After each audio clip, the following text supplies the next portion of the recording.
അസ്സലാമലൈക്കും, welcome back. അപ്പോൾ ഇന്ന് എട്ടാമത്തെ നോമ്പാണ്. എട്ടാമത്തെ നോമ്പിന് വിശേഷങ്ങളും കാര്യങ്ങളൊക്കെയാണ് തന്ന് ഇടുന്നത്. അപ്പോൾ ഇന്ന് ബിരിയാണിയാണ് വെക്കുന്നത്. അപ്പോൾ അതിന് വേണ്ടിയിട്ടുള്ള അരി വെള്ളത്തിലിട്ട് വെച്ചിട്ടുണ്ട്, ചിക്കനും വെള്ളത്തിലിട്ടിട്ടുണ്ട് കേട്ടോ. പിന്നെ ഞാനിവിടെ സവാളക്ക കട്ട് ചെയ്ത് വെച്ചിട്ടുണ്ട്. പിന്നെ ബിരിയാണിക്ക് ഇവിടെ പപ്പടം മസ്റ്റാണ്, അപ്പോൾ അതുകൊണ്ട് പപ്പടം ആദ്യം തന്നെ പൊരിച്ച് വെച്ചിട്ടുണ്ട്. പിന്നെ ഇതാ സവാളക്ക വാട്ടുകയാണ്, വെളിച്ചെണ്ണയിലാണ് നമ്മൾ സവാള വാട്ടുന്നത്. പിന്നെ തക്കാളി, പിന്നെ ക്യാരറ്റൊക്കെ ഇവിടെ ചോപ്പ് ചെയ്ത് വെച്ചിട്ടുണ്ട്. ബിരിയാണിക്കുള്ള മസാല ഇവിടെ ഇങ്ങനെ റെഡി ആയിക്കൊണ്ട് വെക്കുന്നുണ്ട് കേട്ടോ. പിന്നെ ബിരിയാണിക്ക് വേണ്ടിയിട്ടുള്ള സാലഡും ഇവിടെ കട്ട് ചെയ്യുന്നുണ്ട്. പിന്നെ പുലർച്ചയ്ക്ക് വേണ്ടിയിട്ട് പയറും ക്യാരറ്റും കൂടെ ഉപ്പേരി ഉണ്ടാക്കാമെന്ന് വിചാരിച്ചിട്ട് അതും ഇവിടെ കട്ട് ചെയ്ത് വെച്ചിട്ടുണ്ട് കേട്ടോ. ചിക്കനൊക്കെ കഴുകി വൃത്തിയാക്കിയിട്ട് നമ്മുടെ മസാലയൊക്കെ ഇട്ട് കൊടുക്കുന്നുണ്ട്. പിന്നെ ഒന്ന് സ്നാക്ക് ഉണ്ടാക്കുന്നത് ഒരു ബ്രെഡ് വെച്ചിട്ടൊരു വെറൈറ്റി ആയിട്ട് എന്തെങ്കിലുമൊക്കെ ഉണ്ടാക്കാമെന്ന് വിചാരിച്ചങ്ങനെ ബ്രെഡും കോഴിമുട്ടയും ഇതൊക്കെ വെച്ചിട്ടുള്ളൊരു ഫില്ലിങ്സ് ആട്ടോ.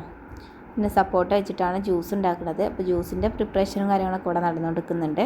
അതേപോലെ തന്നെ പൊരി ഉണ്ടാക്കാനുള്ളതും അവിടെ ഉണ്ടാക്കുന്നുണ്ട് കേട്ടോ. ചെറിയ രണ്ടാമത്തെ അനിയത്തി ഉണ്ടാക്കുന്നത്. ഇന്ന് ഭയങ്കര ക്ഷീണവും കാര്യങ്ങളൊക്കെ ആയിരുന്നു, അതുകൊണ്ട് തന്നെ വീഡിയോസൊന്നും വല്ലാണ്ടൊന്നും എടുത്തിട്ടുണ്ടായിരുന്നില്ല. പിന്നെ ഷെസൂട്ടന് ഇതാ അവിടെ അങ്ങനെ നടക്കുന്നത്. അങ്ങനെ ഫില്ലിങ്സൊക്കെ അവിടെ റെഡി ആയിട്ടുണ്ട്. ഇനി ബ്രെഡിൽ അതൊക്കെ കോട്ട് വെച്ച് കൊടുത്തിട്ട് ജസ്റ്റ് ഒന്ന് റോളൊക്കെ ചെയ്തെടുക്കുന്നുണ്ട്. ബ്രെഡ് ക്രംസിലും കോഴിമുട്ടയിലൊക്കെ മുക്കിയിട്ട് അങ്ങനെ അവിടെ പൊരിക്കാനൊക്കെ തുടങ്ങിയിട്ടുണ്ട് കേട്ടോ. ഇന്ന് വല്ലാണ്ട് ഡീപ്പാക്കിയിട്ടൊന്നും വീഡിയോ ഒന്നും എടുത്തിട്ടുണ്ടായിരുന്നില്ല. പിന്നെ നിങ്ങളുടെ വിശേഷങ്ങളും കാര്യങ്ങളൊക്കെ എങ്ങനെയുണ്ട് നോമ്പ് എന്നൊക്കെ ജസ്റ്റ് ഒന്ന് കമൻറ്റൊക്കെ ഇടുക. കമൻറ്റൊക്കെ ഇട്ടാൽ നമുക്കൊന്ന് അറിയായിരുന്നു. അതേപോലെ തന്നെ നമ്മളെ വീഡിയോ സബ്സ്ക്രൈബ് ചെയ്യാതെ കണ്ടുകൊണ്ട് നിൽക്കുന്നവരുണ്ടെന്നുണ്ടെങ്കിൽ പ്ലീസ് ഒന്ന് സബ്സ്ക്രൈബ് ചെയ്തിട്ടൊക്കെ ഒന്ന് സപ്പോർട്ട് ചെയ്യുക.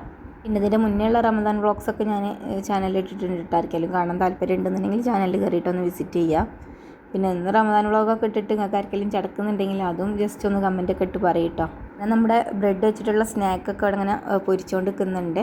പിന്നെ ഒന്ന് ചിക്കൻ വെച്ചിട്ടാണ് ജ്യൂസ് അടിക്കുന്നതെന്ന് പറഞ്ഞില്ലേ, അതുകൂടെ അടിച്ചുകൊണ്ട് നിൽക്കുന്നുണ്ട്. ബാങ്ക് കൊടുക്കാനൊക്കെ ആയി തുടങ്ങിയിട്ടുണ്ട്. നമ്മൾ ലൈമും അടിച്ചിരുന്നു കേട്ടോ, പക്ഷേ അതിൻ്റെ വീഡിയോ ഒന്നും ഞാൻ എടുത്തിട്ടുണ്ടായിരുന്നില്ല.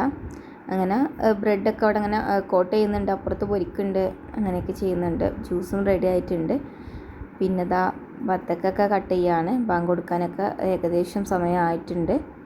അപ്പോഴത്തേക്കൊക്കെ നമുക്ക് ടേബിളിലൊക്കെ നിരത്തിയിട്ട് വെക്കണം. ഇന്നൂടെ ഉണ്ടാവുള്ളൂ കേട്ടോ വലിയ അനിയത്തി നോമ്പ് ഇറക്കാനൊക്കെ. അപ്പോൾ ഇൻഷാ അല്ലാഹ് നാളെ പോവും. അപ്പോൾ ഇന്നൊന്ന് ഗ്രാൻഡ് ആക്കാമെന്ന് വിചാരിച്ച് ഒക്കെ വേണ്ടിയിട്ടാണ് ബിരിയാണിക്ക് വെച്ചെടുത്തിട്ടുള്ളത്. അങ്ങനെ വത്തക്ക കട്ടിങ്സൊക്കെ കഴിഞ്ഞ് ടേബിളിൽ നമ്മൾ ജ്യൂസും പൊരികളൊക്കെ നിരത്തിയിട്ടുണ്ട്. ഇന്ന് പൊക്കവട ഉണ്ടാക്കിയിരുന്നു കേട്ടോ, അന്നേരം ഉണ്ടാക്കിയിരുന്ന ബാക്കി കുറച്ച് മസാല നമ്മൾ ഫ്രിഡ്ജിൽ സ്റ്റോർ ചെയ്തിരുന്നു, അപ്പോൾ അതും പൊരിച്ചിട്ടുണ്ട്. പിന്നെ ഇത്രയൊക്കെ തന്നെയാണ് ഇന്നത്തെ നോമ്പിൻ്റെ വിശേഷങ്ങളൊക്കെ. പിന്നെ എല്ലാവരും നോമ്പൊക്കെ തുറന്ന് പോയി, നിസ്കാരവും ഓത്തും കാര്യങ്ങളൊക്കെ കഴിഞ്ഞ് വന്ന് പിന്നെ ബിരിയാണിയൊക്കെ ദമ്മൊക്കെ പൊട്ടിച്ച് ജസ്റ്റ് ഒന്ന് എന്ത് ചെയ്യുന്നുണ്ട്, മിക്സ് ചെയ്ത് കൊടുക്കുന്നുണ്ട്. ചിക്കൻ വെച്ചിട്ടാണ് ബിരിയാണി ഉണ്ടാക്കിയിരുന്നത്. ഞാൻ വീഡിയോയിൽ ആദ്യം പറഞ്ഞിട്ടുണ്ടല്ലോ ചിക്കനൊക്കെ വെള്ളത്തിലിട്ടിട്ടുണ്ടെന്ന്. അങ്ങനെ ബിരിയാണിയൊക്കെ വിളമ്പാണ്. വീഡിയോസൊക്കെ മാക്സിമം നിങ്ങളെ ഫ്രണ്ട്സിൻ്റെ ഗ്രൂപ്പും റിലേറ്റീവ്സിൻ്റെ ഗ്രൂപ്പും ഒക്കെ ഉണ്ടല്ലോ, അതിലൊക്കെ ഒന്ന് എന്ത് ചെയ്യുക, ഷെയറൊക്കെ ചെയ്തിട്ട് നമ്മളെ സപ്പോർട്ട് ചെയ്യുക. അങ്ങനെ നമ്മളെ ബിരിയാണി വിളമ്പലൊക്കെ ഇവിടെ നടന്നുകൊണ്ട് നിൽക്കുന്നുണ്ട്. അതേമാതിരി സാലഡൊക്കെ ആദ്യം അരിഞ്ഞ് വെച്ചിട്ടുണ്ടായിരുന്നു കേട്ടോ, പക്ഷെ അതിലേക്ക് നാരങ്ങനീരൊന്നും ഒഴിച്ചിട്ടുണ്ടായിരുന്നില്ല. ഉപ്പിടാനും നാരങ്ങനീര് ഒഴിക്കാനൊക്കെ ഉണ്ടായിരുന്നു. അപ്പോൾ അതൊക്കെ ചെയ്തിട്ട് ജസ്റ്റ് ഒന്ന് മിക്സൊക്കെ ചെയ്യുന്നുണ്ട്. അപ്പോൾ ഇത്രയൊക്കെയാണ് നോമ്പ് 8ൻ്റെ വിശേഷങ്ങളൊക്കെ. അൽഹംദുലില്ലാ എത്ര പെട്ടെന്നല്ലേ 8 നോമ്പൊക്കെ കഴിഞ്ഞത്. ഇന്ന് ഭയങ്കര ക്ഷീണം ഉണ്ടായിരുന്നു കേട്ടോ എനിക്ക്. എല്ലാവരുടെ കാര്യം എങ്ങനെയാണെന്ന് എനിക്കറിയില്ല.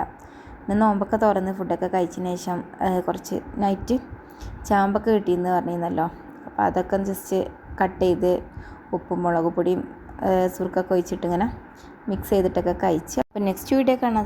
ബൈ.